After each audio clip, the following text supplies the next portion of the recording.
Любовь к классической музыке прививается с самого раннего возраста. Именно это и ставилось целью 5 лет назад, когда учреждался детский республиканский конкурс имени Чичпа. В этом году в нем участвуют 75 юных музыкантов со всей республики. Конкурс начал свою историю с номинации пианистов.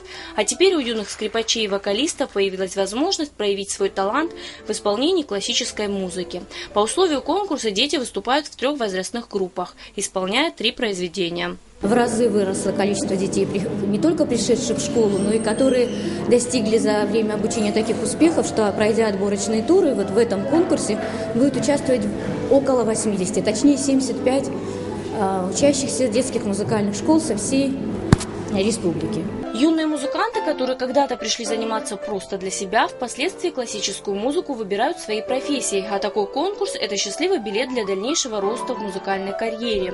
Вообще, надо сказать, что конкурс ставил задачу приобщения всех детей, по возможности, к классическому исполнительству, но вот уже и за те 5 лет, что мы конкурс проводили, целый ряд детей поступили в музыкальное училище. То есть это уже говорит о том, что эти дети, которые пришли просто для себя заниматься музыкой, выбрали музыку профессии.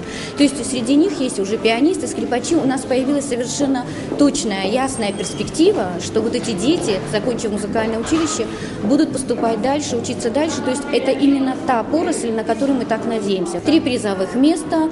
Если какой-то ребенок очень нас порадует, удивит, это, кстати, бывает не каждый год такие звезды, такого, так скажем, которые так могут поразить жюри, бывает, что мы учреждаем и гран-при, если какой-то ребенок показал действительно очень хороший результат.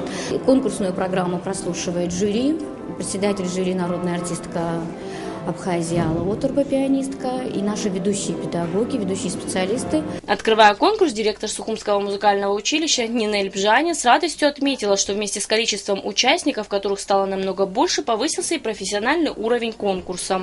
Когда мы вместе с вами начинали наш первый конкурс, мы все надеялись, что приобщая детей к классической музыке, у нас будут идти дети в школу, будут заниматься музыкой.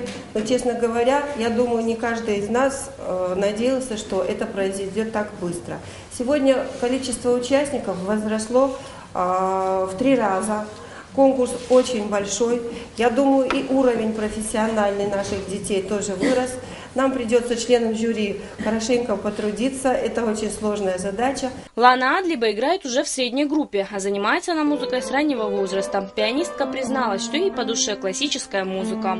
Я занимаюсь музыкой с 6 лет. Сегодня буду играть 3 произведения. Одно «Звуки оркестра Чепелянского», другое «Мендельсон», песня без слова, и третье «Этюд Черни». Именно на этом конкурсе я участвую уже 3-й раз. Первый раз я участвовала во 2 классе, взяла 2 место.